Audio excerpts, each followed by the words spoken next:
Hi everybody, I'm Geoff. I describe myself as a local community historian from planet Tooting.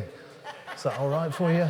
Okay. But listen, I am honestly really deeply moved to be back here tonight in this beautiful venue and talking to the Streatham Society. I've got to tell you that, it was about 10 years ago when I sort of wandered into the I can't remember the name of it, the Darby and Joan Club, and stumbled in there and, was met with the, is it too loud? No, it's scratching on your beard. All right, okay.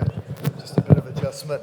But no, I wanted to say, how much the Streatham Society means to me. I mean, the people here, who kind of welcomed me, 10 years ago with open arms, shared their historical research, and more importantly, was so encouraging and supportive of me. Honestly, John Brown, Graham and Marion got involved in all my stuff. They turned up on the walks, they researched with me. Kevin Kelly was somebody in the Somerstown area who shared all this stuff with me, told me loads of stuff, didn't make me, I didn't feel stupid when I was going out and talking in front of loads of strangers. They really encouraged me, and they are to blame for what's happened now, and the fact that I am doing maybe up to 50 walks a year, going into schools, putting up plaques, and thoroughly immersed. And thank you, Marion. I mean, thank you to John and everybody else from the Streatham Society who's really got me going. And I just wanted to get that out there. I love it, and what you do here is just fabulous. And honestly, Graham in particular, who sadly passed away this year. One of my greatest moments of the last 10 years was, when the young and Graham came together and we did a joint walk for a local school, and it was using all his notes, all his stuff that he'd put together about the parish of Streatham and how it connected with Tooting Beck and the Roman Road and everything. And it's fantastic. And his notes, only the other day I kind of passed his notes that he'd shared with me on to a young person who's in the audience tonight, who's put together an amazing film about Saxon Tooting, and it's 7 minutes long, and that's what it's all about, encouraging young people to get interested and do this stuff. Now I better get going or time's going to run out, and I'm here tonight to talk about Tooting in the Second World War. First of all, why am I so sort of interested in the war? I mean, what a photo that is there. How about that? That is obviously me. Next to my the guy with the glasses is my Uncle Arthur, who was a POW in Singapore, and behind him is my dad wearing the collar. He was a padre who was captured on the island of Crete, and was in captivity for nearly 4 years. Sitting on the bench at the back, I introduce you to my cousin Patricia, who was actually a baby born in Singapore, smuggled off the island when the Japanese invaded in 1943, and brought home in a basket. And right in the corner at the back there is my grandfather, who was wounded on the first day of the Somme and had lots of stories about his war. Taking the photo, not in that photo, but she's in this one, is my mum, who was at the age of 18, joined the Women's Auxiliary Air Force. She was a WAF, trained in Blackpool and various places, and actually served in Middle East Command in Cairo in the Second World War. There's another picture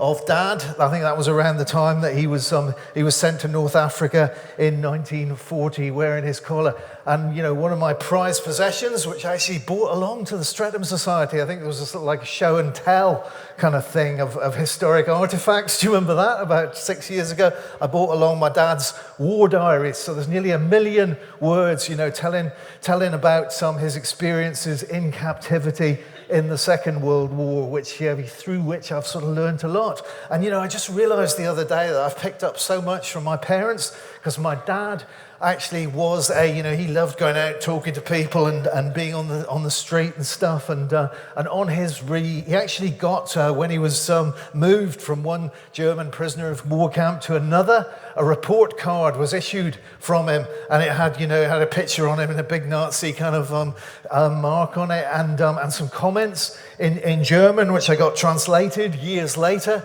and it described him as a rabble-rouser and a troublemaker who should be watched carefully and moved on if necessary. So luckily he was moved on because he was in this terrible place called Stalag Luft 6. So anyway, I love being on the street, love being in front of the kids. Bigger audience, the better. I love it. So I think, that's probably, I've got that from my dad. But also my mum was actually after she came out of the WAF, she was a tour guide with Thomas Cook's. So she was walking around the streets with people, telling them what shops to go in. A bit like me in Tooting, walking around, telling people what cafe to go to and all this sort of stuff.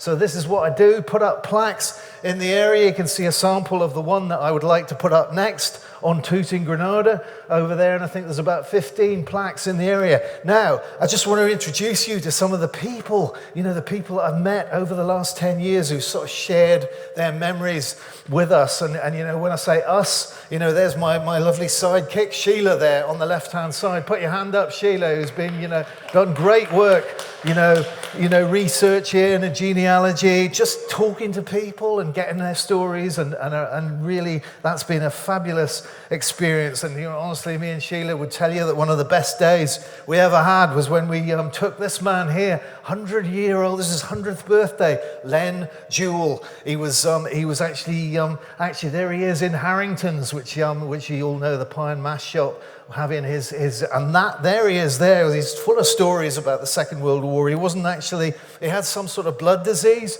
so he couldn't actually join the forces, but he was working in the APV aluminium plant and vessel company, making petrol tanks for Spitfires in Wandsworth. And one of the scariest incidents for him was in the Tooting Conservative Club, when apparently there was a bomb landed nearby and he hid under the snooker table. So naturally, on the anniversary, we took him in there to relive the experience. And there he is in St Mary's Church in Somerstown, next to where I live. And we actually took him there because he hadn't actually been there for 100 years. He got baptized in there in 1915, and that was in 2015, so 100 years he revisited the church.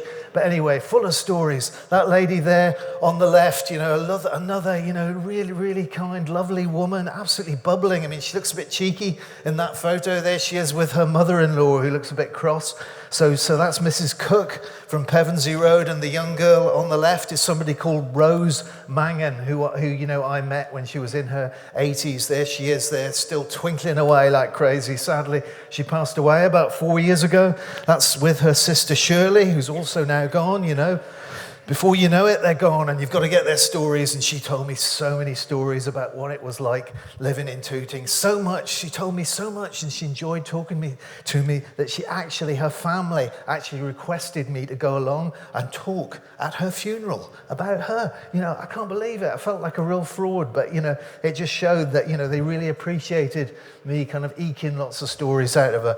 This guy here, a lot of the things I'm going to tell you about relate to the V2 bomb on Hazelhurst Road. If you haven't had a look yet, that big photo that we've blown up over there and stuck on the wall, that was taken on the morning of the 19th of November 1944, when a V2 bomb landed opposite Smallwood School. One of the biggest bombing incidents in Wandsworth in the Second World War. We think roughly 35 people died in that. And, that's right next to my house, and somewhere that, I think about quite a lot. And, I've spoken to many people about it who are obviously now quite old. This man here, Dudley Hutchinson, another great character. He remembers, eating his breakfast on his mother's knee and falling on the floor when the bomb fell, and the door of their house at 23 Hazelhurst Road kind of, caving in. And characters here, like, sitting down in that picture is Alan Gardner from Franch Court Road, and a young woman called Daphne, who I think was 98 in that photo. Sadly, Daphne passed away 2 years ago, and her dad, who was called Barney Jacobs, ran the hairdressing shop on Garrett Lane, one of the oldest businesses in Wandsworth, and she was in charge of the ladies' salon there. And let's just show you a few more. Some of you might remember lovely George Deere, great friend of Kevin Kelly's, used to live on Moyser. Moyser Road, told us all about, honestly, George is the man. That's because everyone talks about the daffodil connection with Tooting because of George. And, the fact that he was really doing research sort of 30 years ago before internet, before, when you had to write to various museums to get any information out of them. George's invaluable work in the history of sort of horticultural heritage in this area. And he, also 7 or 8 at the time of this bomb, living in Pevensey Road, and again, basically, he says that he was pretty much blown across the road and into a gutter on the other side of the road. He also, George, is a bit of a one. He also he swore that he actually saw the V2, the tail fin of it, coming over Smallwood School, which those of you who know your rockets will know that you don't see a V2. It's a supersonic rocket, and it comes out of nowhere, and nobody saw it coming. But anyway, imaginations of young people, that's what happens. And 2 young people there, Keith Elliott and his cousin Maureen Giles. Maureen was a baby at the time, and her dad had heard that, two babies had been killed in the Hazelhurst Road. So he came running home thinking that it was Maureen, but she survived. But and there she is, scattering some petals in memory of the Hazelhurst relatives, a little commemoration that we had for the 70th anniversary.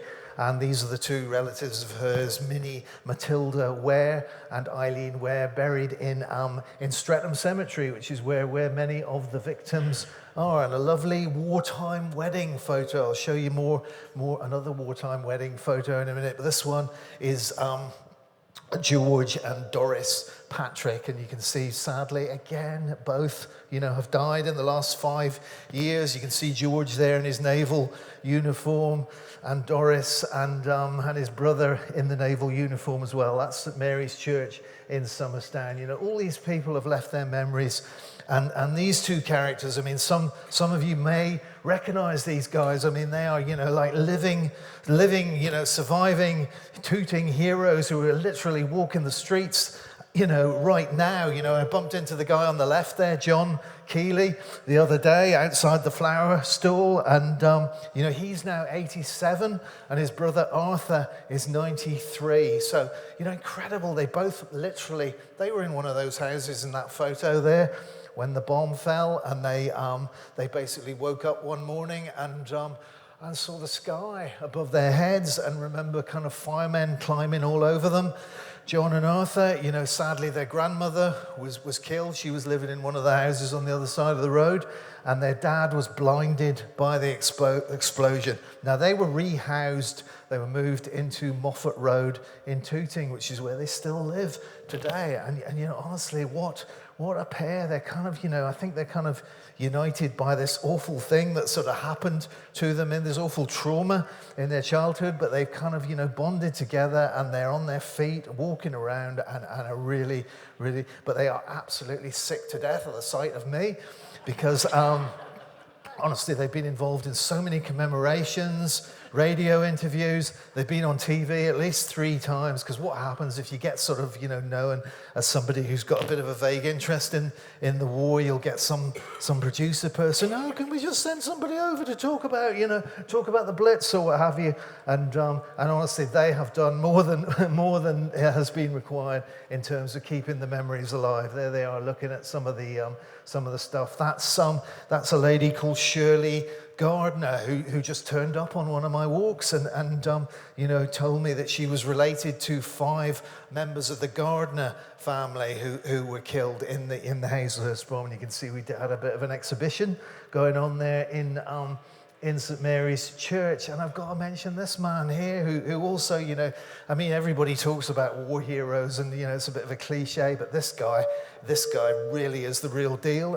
Honestly, his name is Ralph Norbury, and he was a glider pilot, and he was in all the national papers about when he passed away at the age of 101 3 years ago, because he was the last surviving glider pilot that had taken place in 4 major actions in the Second World War: the Battle of Sicily, the D-Day invasion, in which he was one of the very first kind of people to be landing on the free French soil. This is the sort of Allies getting into Germany in 1944 and kind of the tide, turning the tide of the war. So, the glider pilot, Ralph, there he is, marrying his sweetheart, Kath, a great character. He came back, he hated the rest of his life, he didn't want to talk about it, he hated it, he hated the fact he's in all the national press, but, his family decided that was it.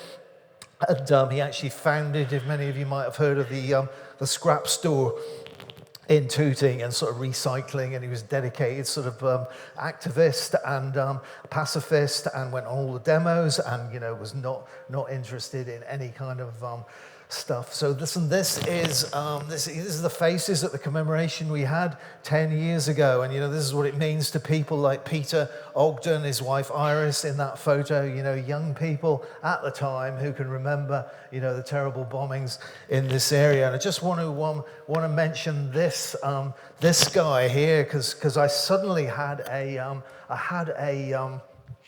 message out of the blue from somebody in Perth, Western Australia, saying, I've got my dad lived in your area, and I'd like to share his memories. I mean, sadly, this guy whose name was John Yeoman passed away about 5 years ago, and basically through the post this is about 2 weeks ago, I've received this 80-page manuscript of growing up in Tooting. So naturally, this will be heading to Wandsworth Heritage Archives, and it's precious, news stories about this area that have never been told before, revelations that we didn't know about, but also things that sort of fit with what we do know about. I mean, there he is there when he was a young lad. He was born in 1928, I think, so he was about sort of 14 or 15, able to sort of go around and see the bomb sites and what was going on.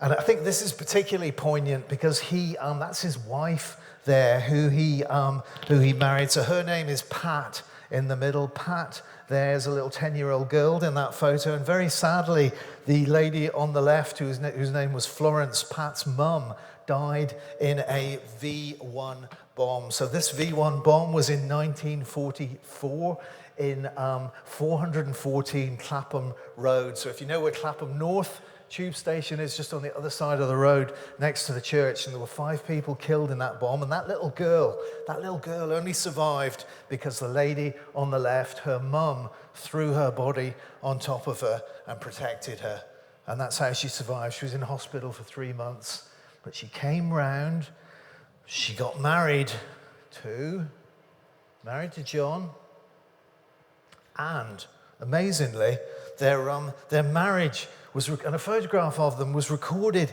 in a newspaper called the Streatham News in 1953. So listen, we've done a bit of research on her. She is still actually alive today, would you believe, at the age of 91. She's in a nursing home in Perth. So she received the news a couple of weeks ago that 71 years after the wedding, that her wedding was featured in the Streatham News. How exciting for her! Apparently, she was really blown away, and she loved the idea that she was going to get a mention to you on tonight's talk. So that is Pat Yeoman Treadway. So listen, this is a picture of Hazelhurst Road, Sunday, the 19th of November, and I just wanted to mention at this point that on the nearest date to that, which is Sunday, because it was a Sunday, and it's the Sunday the 17th this year in about 10 days' time.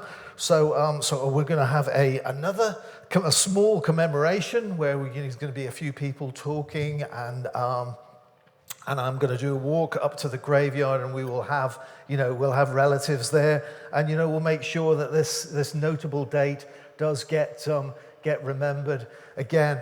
But listen, I just want to sort of quickly sort of take you through some of the other aspects of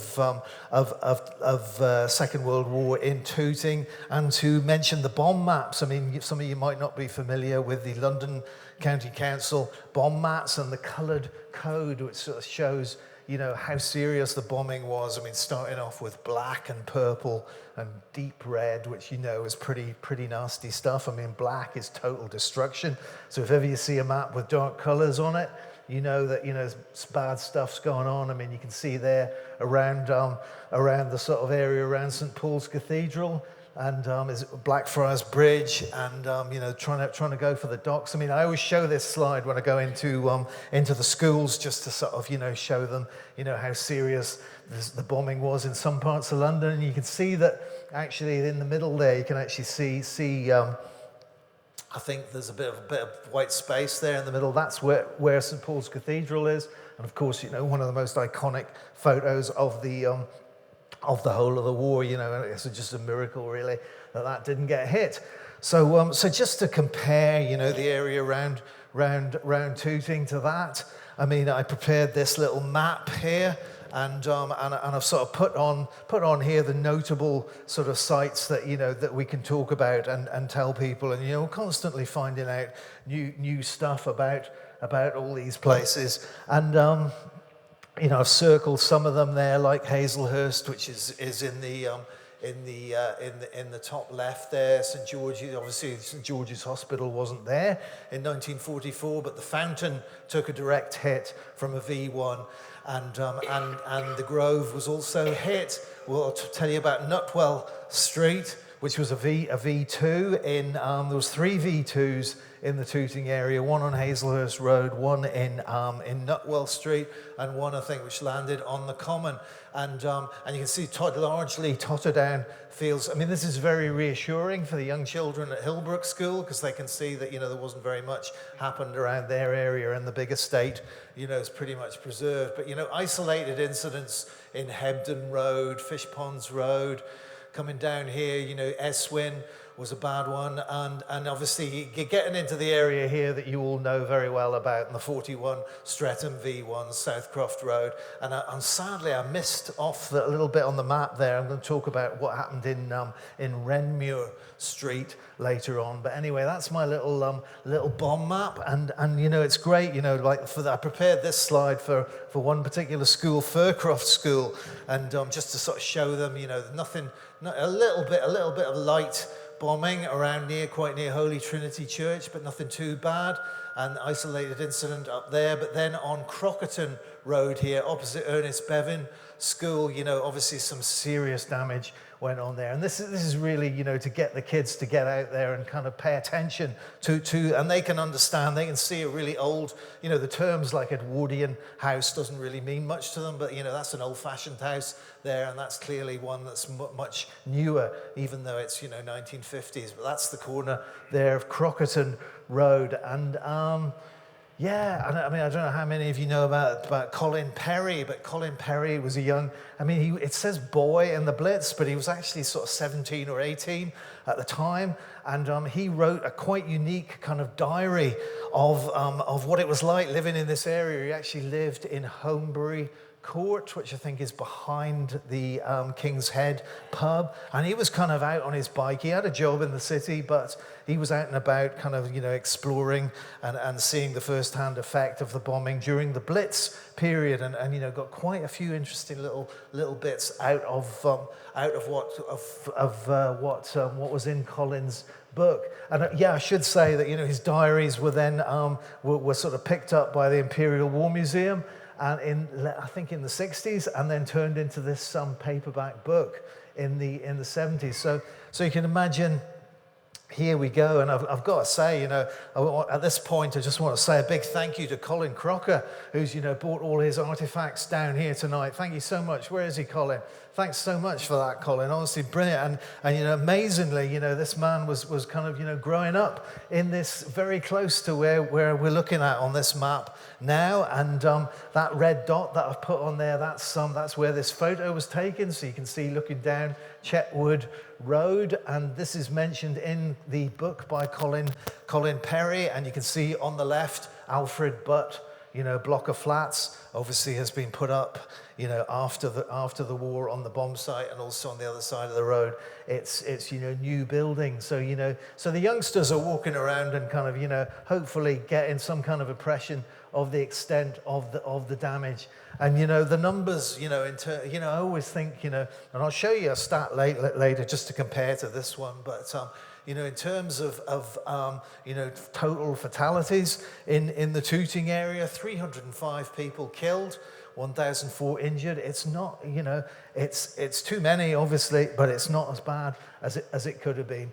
And just one more example to sort of show you Hillbrook School. Obviously, that's not too much, but something going on there at number 10. And what's great is that, nowadays you've got all the Commonwealth War Graves Commission records on site. I mean, basically there's a dedicated sort of page, well, it's actually 12 pages in total, listing the 1,207 civilians killed in Wandsworth during the First World War. So if you know that there was a V1, on the 10th of July, you can sort of go on here and find out the names of the people. And it really is, very, very, very moving. It doesn't tell you very much information about them. Brian Atwell, one of the people who died at Hillbrook Road, all we know is that he was 8 years old, died on the 28th of July, 1941, and that he was the son of Alfred and Mabel. So, that's something to go on. And when people kind of learn that sort of stuff, it suddenly becomes much more meaningful. And that is not, it's actually the house next to the silver car with the black wall is the house where it happened on Hillbrook. But it really doesn't look like it was totally destroyed. Whatever, they must have... But I think it's maybe because it's tottered down and, the buildings were only maybe 30 years old that, when they rebuilt it, they were able to pretty much make it look exactly the same. So you couldn't really tell that anything had happened there. There's the sort of, that's where it was, with a little red dot quite near All Saints Church. And also in Colin's book, this aspect of the war kind of comes up. He kind of remembers being in Holmbury Court, playing football, and very often kicking the ball into the garden of an elderly neighbour who was a very friendly, describes him as an old Italian man who ran a pet shop on Tooting High Street. And you can see in the directory here, it actually lists him. His name was Efficio Azario of 104 Upper Tooting Road. Let's see where it is today. That's where it is. That's where the pet shop was. It's now a hairdressing salon. So sadly, what happened to poor old Efficio Azario, who was in his 50s at the time and had been living in England for, I think, 40 years, had his family here. But, what happened in September, in 1940 was that, Britain went to war with Italy, and suddenly, all the Italian people were kind of enemy aliens to be rounded up, to be put in internment camps, and eventually, in this case, to be put on ships and transported to another country. Now, this is a really tragic story because I think Efficio from Tooting, the kind old man who ran the pet shop, who was no harm to anybody, was put on a ship and sent off the coast of Ireland, and it was hit by a U-boat. And sadly 900 people, including Efficio Azario, lost their lives, and that's the name of the boat. It's called the Arandora Star. And the big Italian community, obviously, in London, and there is a church in Clerkenwell where there are Italian community, and there's a list of names of all the people who tragically died in an incident which I've got to tell you was not widely talked about, and still causes, I think, a lot of upset. It was featured on TV recently in the program. What's it called? I can't think of it now. David Olusoga, House Through Time, which is looking at sort of flats in London and Berlin during the war. Anyway, it was sort of covered, and the Italian that they featured who died in this was actually somebody who was a waiter in the Savoy Hotel and was coming into contact with Churchill and other bigwigs in there. So he was, probably more someone that you might think might have, let slip some secrets or something, but certainly poor old Efficio Azario with his pet shop in Tooting was probably pretty harmless. Anyway, often I kind of think about the effect that the Blitz would have had on an area. And this is Waldron Road School, which just disappeared overnight on the 18th of October 1940. Quite a big thing suddenly to have a building that people would have known all their lives suddenly, disappear. No lives lost there. Another one was this Upper Tooting Methodist Church, very near St Anselm's, just up the road from that. That church is the one that got built in 1955. But if you look very closely, just above the door there, you can see that it's got a mosaic, "I shall arise," and it's got a kind of bombed out church, and that's what happened there. That church was struck, I think, in 1944 as well. And another one quite near where I live, in Garrett Lane, St Gregory's Catholic Church. This was given to me by the priest in the church, and I think that is the first bombing there, February 1944. So tragically, it got hit twice, that church, and I think this is after the second bombing, and it's described as one of the only prefab churches in London. So you can see a sort of temporary building has been constructed there in the shell of the old church, but. That's St Gregory's, and of course, everybody knows about Balham, the Balham bomb, just up the road from here, and I want to sort of mention the fire brigade. I mean, honestly, look, you can see the AFS badge on their chests there, and these people were kind of in the front line here, real defenders of the homeland, the heroes, and when they started dying, as they did, 3 really bad incidents around here, one of which I think happened very close to where we are right now in a fire station in Streatham, where I think maybe 14 people died, but the two, and I think possibly, no, maybe not, maybe they're in a different cemetery, but in Streatham Cemetery, there are the graves from two incidents where fire stations were hit and fire personnel died, and their graves are all in there. And I've got to say that I had an amazing experience just after lockdown, when everybody was going online and having all these amazing connections. And this woman called Gemma Lloyd in Tooting was doing stuff, connecting older people with history and where they were from. And it was great because some of them, lived the other side of the country. And it was called Tooting Tales. So we had these online coffee mornings. And this woman called Hazel kind of popped up and said that her dad had been a fireman called Percy Crane. And I thought, oh, that's familiar. So I kind of looked at, I quickly, I diverted and had a look, and there's Percy Crane. Her dad was a fireman, and she said how he died when she was about 7 or 8 years old. But he was one of the firemen who were killed at the Henry Cavendish School in Balham.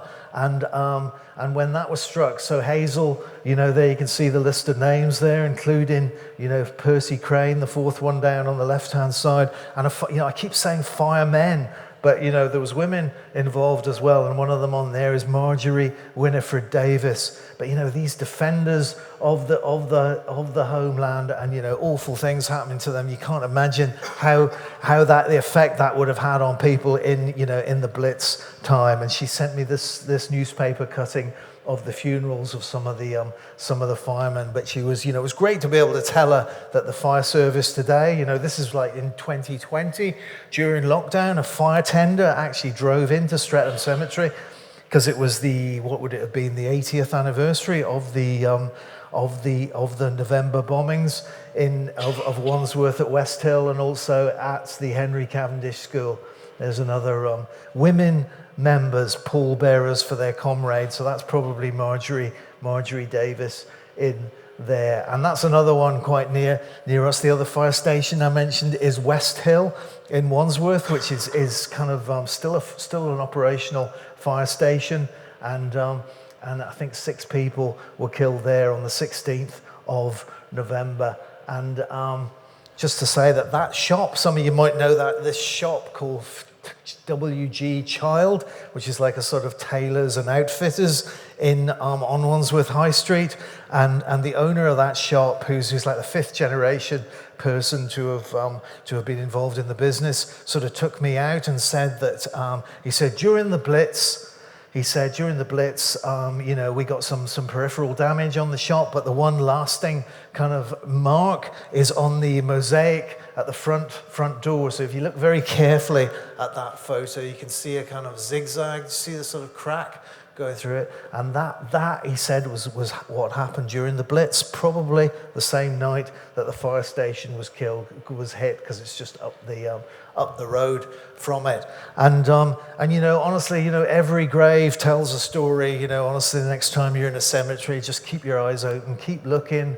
This one is one of many graves in Streatham Cemetery that's got the crucial words, died through enemy action. This particular person, but there's particular interest because he was on duty at Buckingham Palace, aged 65. So the date September 1940, quite early on in the Blitz period. That's another one quite near me. That is interesting because everything sort of changes. I mean, I think everybody here knows or some of you will have probably met him. Patrick Luby. The photo at the top there is from his book. And but it's interesting because in the book here he says that nobody died in that bomb, and yet I was kind of, and I live really, really close to this, so I was really, really curious about it. But on that Commonwealth War Graves list, it kind of says that 10 people died in another bomb about a month later. And anyway, that sort of changed my perception of that area. Now, this is quite poignant because look at the date on here. Remember the 5th of November. And you can see that is Mitcham Road. So let me just tell you, the value, what I love about the Streatham Society and what you all do here is you've written so many books and stuff, and they're so valuable. And this particular book here that you will all know, written by Alfred Hurley, a local councillor in the 1950s, is one that I've particularly referred to so many times. And he actually talks about this incident that happened here on the 5th of November 1940, when 4 members of the Knox family died at this site. So you probably know this location quite well. You can see it's next to the what's now called the Antelope, the pub. So I'm just going to see if I can actually read this. But it's quite dark. No, I can't read that. But anyway, listen, what he says in the book is that Jimmy Knox, now I think the Knox family still have a funeral business maybe around here, or did until not too long ago. But Jimmy Knox was a local councillor, and along with 3 members of his family. He died when a high explosive bomb landed on the top of his funeral business next to the Antelope pub on the 5th of November. And other great buildings in Tooting were damaged. They weren't destroyed by bombing, but they were enough damage was caused to make any kind of repair work after the war would have been too expensive. So we lost this beautiful, the Central Methodist Hall, which is in so many of the old photos, so beautiful, and in which Sheila actually received a prize from Harry Seacombe. Am I right? Fantastic. How about that? A generation of Tooting kids grew up, going into this amazing venue where, about 2,000 people. It became Marks and Spencer's, and what is it now? Primark, I think. And just across the road from that, a beautiful old cinema, which was hit and had to be, is now, I think, a 99p shop. But anyway, that is, this is one that really moves me and is something else. Trinity Road, quite close to here, goes up towards Wandsworth, and you can see my big red circle on the map. It's kind of highlighting a road called Huntsmore Road in Wandsworth, which I'd never heard of, and the reason why I've never heard of is because of all this bombing. But let me just show you what it looked like in, a beautiful old house here. So do you want to see what's there today? Let's have a look. There you go. So completely wiped off the map, and if you can carry on down there, you've got the the York Road roundabout and the start of the 4-lane superhighway, which could have cut all the way through to Streatham if the planners in the 60s had their way.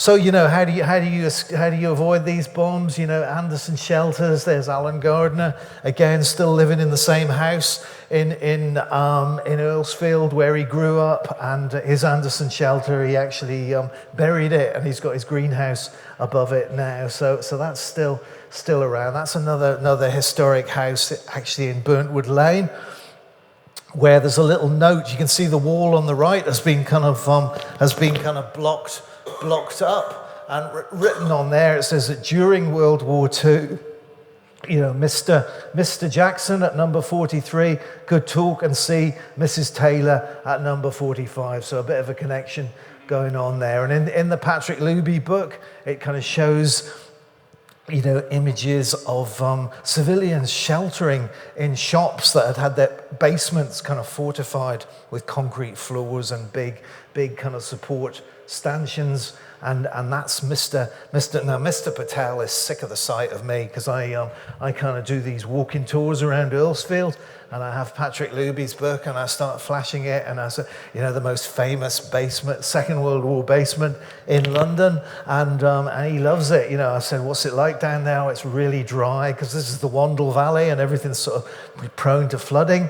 But that's where these photos were taken at, I forget what number it is, but it was a sweet shop back in the day, and you can see them all down there sheltering from the bombing. And I'm very glad that a few of you, because when I show this picture here to people of a certain age, they haven't got a clue who I'm talking about. But this guy here is one of the biggest smoothies on TV in the in the 70s, 80s, 90s.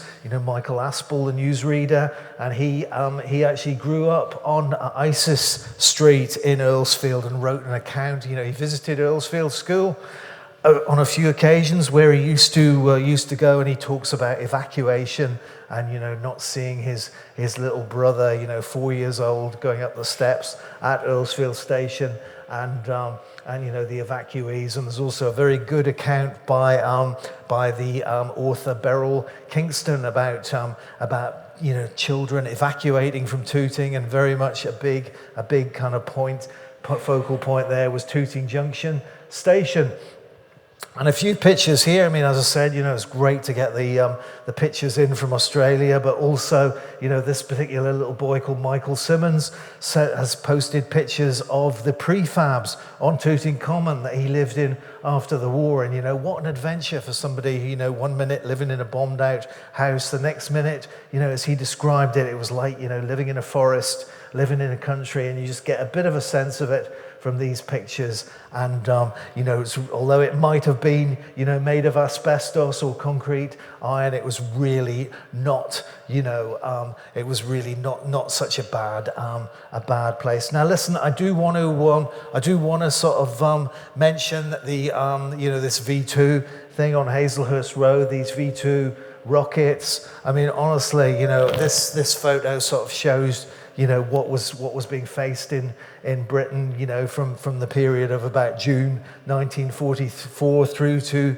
November, this time of year. And really, and it wasn't just this country as well, because what had happened was the Allies had sort of, had landed on D-Day in June. They crossed over. They were kind of based around Antwerp, and this place called Antwerp in Belgium was actually known as the city of sudden death. This was somewhere that was like, a real target as well for the V2s. And, literally, there's one terrible incident that I think happened in December 1944, where over 1,000 people died in a cinema in Antwerp. So this is really, really crazy. These supersonic rockets coming over, in the direction on the 19th of November, coming over Hazelhurst Road. That wall that you can see there, you can see part of it in that photo, and landing up where that block of flats is on the right-hand side there. And these were all very, very vulnerable houses. They were sort of, they weren't in a good state. This is the 1930s newspaper cutting, describing how, it was overcrowded and it really wasn't a great place to live, and they should have been condemned, and so they were just going to tumble like a deck of cards really when the bomb lands. And that's the photo that was taken from Smallwood School, which was actually being used by the firemen at the time, looking down onto the, the scene of devastation. I mean, that must have been, probably hours after it actually happened.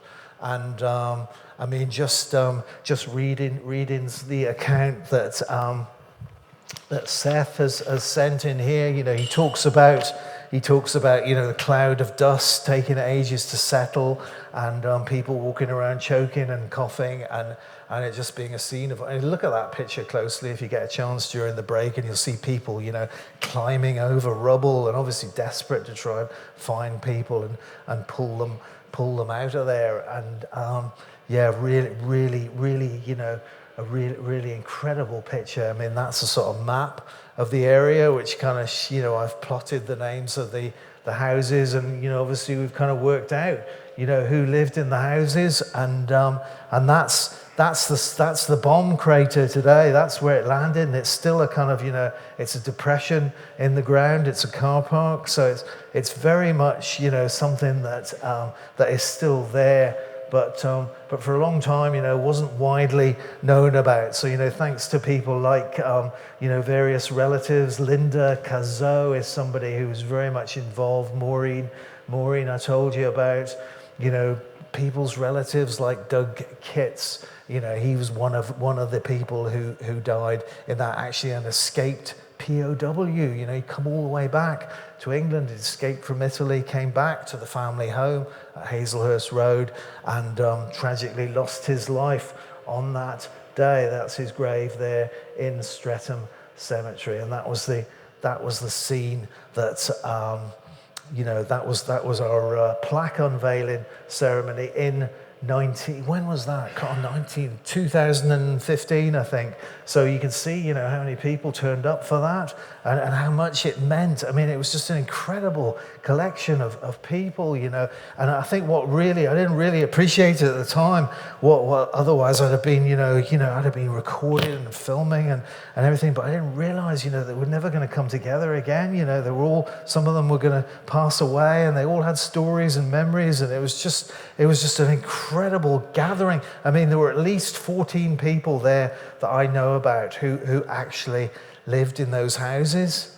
They lived in those houses at the time. One guy actually living was sort of still there in a flat behind the house. He was still there. His name was Frankie Gilbert. So really incredible day. And just before we have our break, just to finish with this incredible story here, that one lady that I'd never met before came up to me on the day, and she had an old man with her, and she said, this is my dad, Leslie, and this is a newspaper cutting that appeared about him at the time, and I think it was in the Daily Herald, so it was a national paper, and she handed me this cutting, and it explained how this Leslie guy had, as a young boy, I think he was 11 at the time, had basically he'd helped pull people out of the rubble, and it specifically mentions a family where 2 children sadly lost their lives, but he'd helped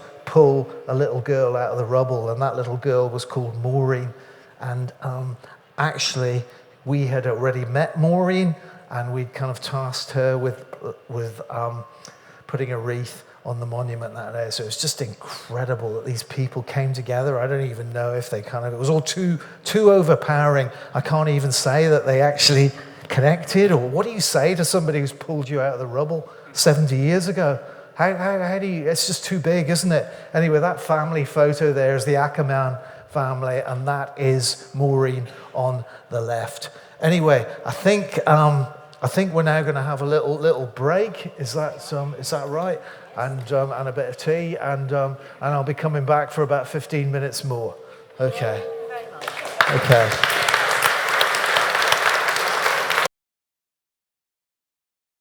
Okay. Right. So where were we? So as I said, that was one incredible thing that happened on that day. There's the Ackerman family, little Maureen, the baby that got pulled from the rubble. She's on the left. Sadly, her sister, 13-year-old Elizabeth Betty, is at the back, along with 10-year-old Billy Ackerman, who both died at Hazelhurst Road, and her little brother Jackie, who survived. And it's quite poignant, because several people told me that their members of their family had died that day, and they had absolutely no. This really struck a chord with me, because at least Maureen has a photo of Betty and Billy. She hasn't just got what was in her head. She actually has a physical reminder, a photo. But and in those days, there obviously wasn't as many photos around. So if your house got bombed, and you lost personal possessions, or you lost your relatives, then that was it. They were gone. There's not even a photo to remind them. So that was fortunate there. There's Rose again, Rose Magan, lovely Rose, who was in a care home here in Tooting for the last few years of her life, and she came a funeral card. So she had a very close friend called Joan Hinson. And Joan was her friend at the time, and Joan tragically lost her mother and two brothers. Look, you can see this is the funeral card from Hazelhurst Road, and you can see that they were just 14 and 5, and the mum, Winifred, was 38. Joan lost 3 members of her family, but anyway, she didn't think, she didn't want the funeral card, so her friend Rose kept the funeral card for 70 years. And, on that day, they reconnected, and she was able to give Joan back the funeral card. So that was the kind of thing. And this lady, Rose, she's quite a sort of free-spirited character, and I sort of, questioned, what she was working in the cardboard box factory in Summerstand, which was another place that fascinated Kevin Kelly and myself, and we eventually put a plaque up to the Corriganza box makers a few years ago, and so the big box factory in Summerstand was where Rose was working as a 14-year-old when the bomb went off. And I said, where, it was on a Sunday morning, what were you doing on Saturday night, the night before the bomb? And she said, I was dancing at the racks. At the racks, she described it, the Royal Arsenal Cooperative Society. So, I only thought of it as a shop, but I didn't realise, there was a dance hall above it. And she could even remember the name of the person she was dancing with that night, somebody called Freddie Fletcher. I can't believe I can actually remember his name, but she had a photo of him in his boxing gear, and he looked like a tough nut. But anyway, there's the two Keeley brothers, Arthur and John, who we kind of asked to unveil the plaque with the Mayor of Wandsworth. And wow, as I said, these boys have appeared on TV a few times since, and have given up. So, what must be really, really kind of like painful, traumatic memories of this awful thing that happened to them, early in their life. But, they've really blessed them. They've talked about it, and it was really great to have them actually come along and unveil that plaque there. And you'll see it doesn't actually give the numbers of the people who died in that bomb there. And I was this was the words on it were kind of decided by the Wandsworth Council Heritage guy at the time, called Chris, and I think and he was just right actually to say that, what does he say, like significant loss of life. He was just right, because you never know the precise numbers of these things. And I think we thought at the time it was 34, but then another person kind of was turned up, and actually in this account here from Australia, John Yeoman has written that he believed that 85 people were killed that day. So that's quite a big jump from 35. But this is, who knows? Were they trying to sort of, you just don't. I mean, obviously you can go by official records, but people led transient lives, and you just don't know for sure. But anyway, that's what we believe. That was 35 people there, and Nutwell Street, similar scene of devastation there. 8 people died. This was one of the last V2 bombs, and Tuesday the 6th of March 1945, this was a different time of day. I think it was at lunchtime, but very, very tragically, that's what it looks like today. So you can see, I think it's called Jordan Lodge, on the right-hand side, and a block of flats, and a pocket park has been created down there. But you can see the old terraced houses at the bottom, and for a lot of these incidents, there are kind of reports that you can go to the Imperial War Museum and have a look, and that's where these photos came from. They weren't in any book or anything. They're actually tiny little black and white prints in a brown envelope, and I suspect that not many people have looked at them. So for right or for wrong, I've put them out there in the public orbit, and I like to think that people need to kind of see things and get access to these documents. So this was a drawing which shows tragically here that this place had been bombed twice on the same spot. So you can see these little red houses here are actually prefab, what they describe as bungalows. So they were replacing the site of an earlier bomb, and then this V2 came down, and tragically, some of the people killed in that bomb were in those bungalows. And this popped up a few years ago. Actually, it was local councillor and historian Rex Osborne sent me this photo. So this is, somebody put this up. It's very poignant. They put a posy up in Nutwell Street, and what it says on here is that it's rained a bit, so it's quite hard to read it. But it says, "In memory of the 2 Wallace children who were killed here in 1945, your older sister thought about you every day. Jill has now joined you, and you'll all be twinkling stars together." So obviously an old lady here who lost her 2 siblings, early on in life, but never forgot. And she's passed away herself, and somebody's put that there. And you can see the list of the casualties here, the 8 people who died at Nutwell Street.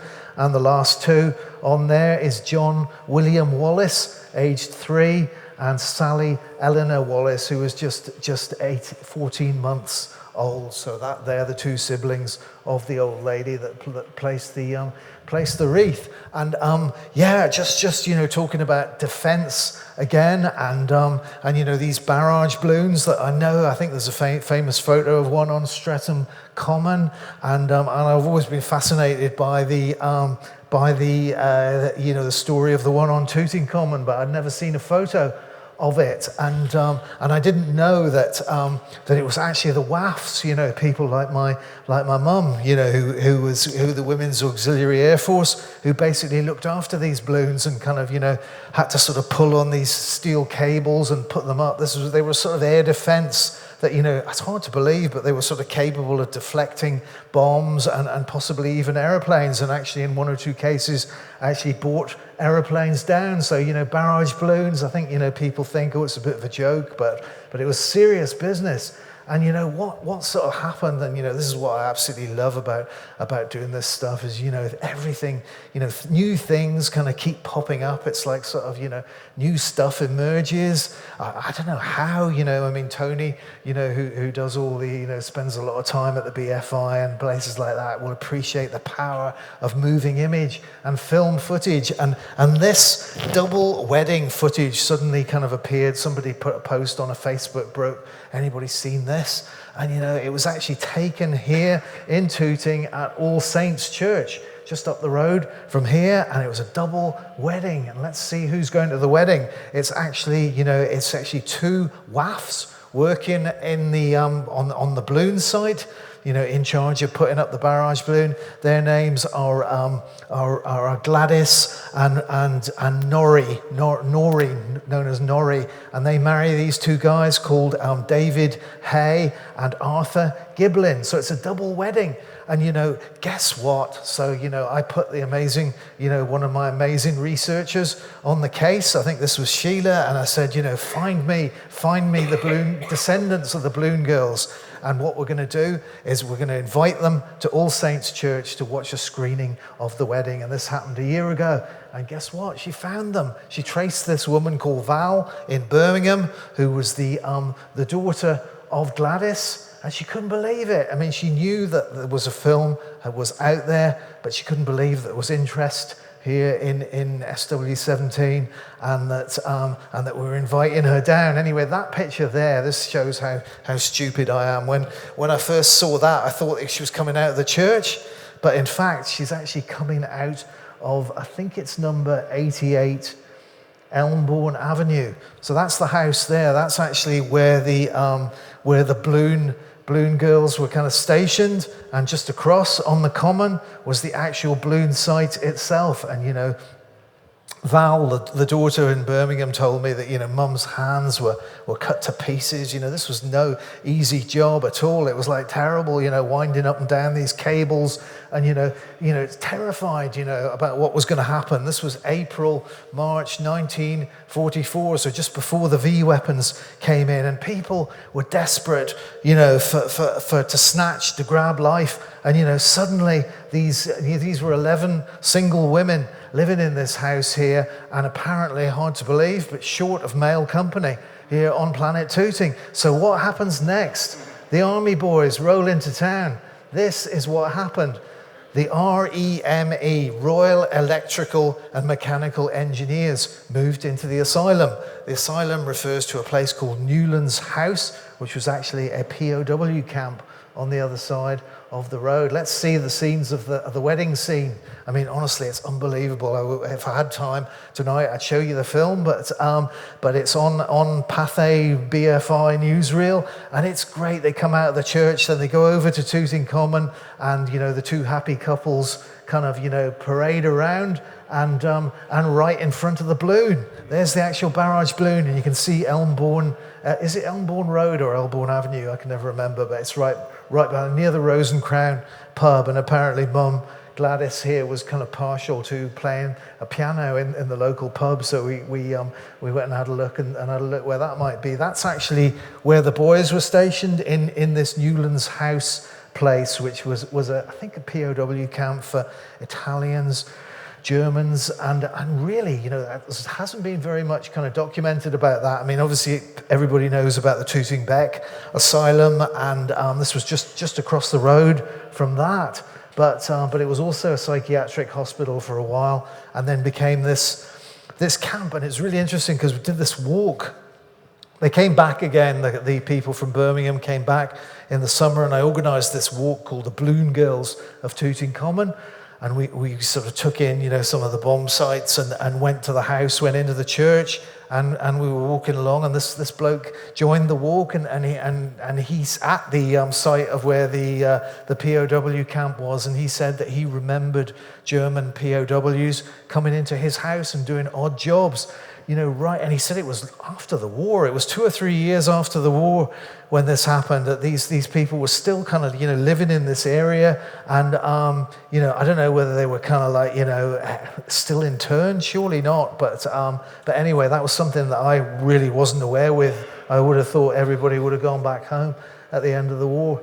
Anyway, that's the site now. Also that night at All Saints Church, I kind of mentioned that I'd heard this story about a tortoise which had actually, basically survived the Blitz and was still alive and was fed lettuce and flower heads by Tooting school children. And I'd made efforts to try and meet this tortoise and meet its owner called Pam, but I thought this might be a bit of a tall story. Anyway, at the end of that talk, this bloke came up to me and said, I can arrange this. And he did. He was as good as his word, because it was coming up. That was in November. But, as soon as, Freddie, his name is Freddie the tortoise, came out of hibernation, I was hot foot round there to meet Freddie and the lovely lady who's lived with him for 80 years. Okay, so a little girl called Pam, and basically her brother found Freddie in the aftermath of it wasn't the Blitz, it was a V rocket, and this was a V1 that landed on the 1st of July 1944 in Wrenmuir Street, which is near Tooting British Rail Station, and that's where Dolan Court is at the moment, and sadly I think 8 people lost their lives there. But Pam's brother found this canvas bag that he kind of They thought, the thinking is that it might have belonged to a soldier who maybe bought it back from, somewhere foreign, and it had 6 tortoises in it. Now, 4 of those tortoises were dead. One of them survived for a year, but sadly died. But little Freddie is still going strong. He was given to this, I think she was 6 or 7 or 8 or something. It's given to Pam. She's never married, and she's lived with this tortoise. And honestly, seeing them together was that's the scene of the bomb there. Seeing them together was, I've got to say, it was sort of like spiritual. It was really the connection. And I've never had a great feeling for tortoises, but this guy moves like a rocket. And whatever's been going on, I mean, it's extraordinary. And I've had a few people, so I wrote a little story about this, and I put it online, and it got more views than anything else I've ever written. But also we had some kind of tabloid journalists were wanting to try and find out where Pam lives. So we've managed to kind of keep it secret. But it's true. People do leave out flower heads and lettuce for him, and it's just a beautiful thing and quite a connection. So yeah, just to show you Ralph again. Ralph and his extraordinary story, and the fact that he didn't really like to talk about it. There's Ralph. Yeah, just back to the aftermath of the war. You've got the photos. This particular photo just came to me about 6 years ago now. At one time I was able to tell you that 4 of the people in this photo were still around. Sadly, I haven't been in touch with that's little Dudley Hutchinson, the guy who I mentioned earlier, who got knocked out of his chair while he was having his breakfast. That little baby there with a woolly hat. Let's just light him up. So there's somebody called Brian Willett. I don't know if that name means anything to anyone, but I met Brian 10 years ago when he came up. He lives in the South Coast now, and he has taken quite an interest in all this. And that guy at the back there, Paul Wilds, his name was, and he only passed away about 6 months ago.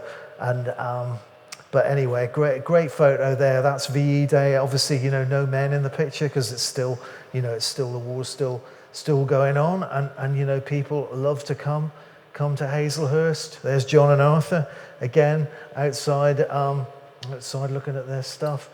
Beryl Troke. Yeah, just wanted to mention the WAF connection, and yeah, as I said, I think she's one of the people who was killed in Southcroft Road in, what's the date? 5th of July, 1944. There was actually 2. So Beryl's grave, obviously her military grave, is in Streatham Cemetery, and she was 19, and that grave means quite a lot to me because she would have been the same age as my mum, who obviously survived the war, but Beryl didn't, and I kind of scratched around at the bottom of the grave there, and it kind of told me that there was another Beryl as well, which was her mum. So sadly, they died together in the same V1 incident, which would be one of the Streatham 41 ones. There's the poster. So that's my mum's kind of report card, which she got after the war. It tells you how long her service was, 1943 to 1947. And the little report there says that she has a pleasant personality and character and neat appearance, carrying out her duties with every satisfaction. And she would be ideal for a job traveling and entrusted. And it mentions her language, and that's kind of how she became a tour guide. There she is in that. There's Dad again, and so he was captured in Crete.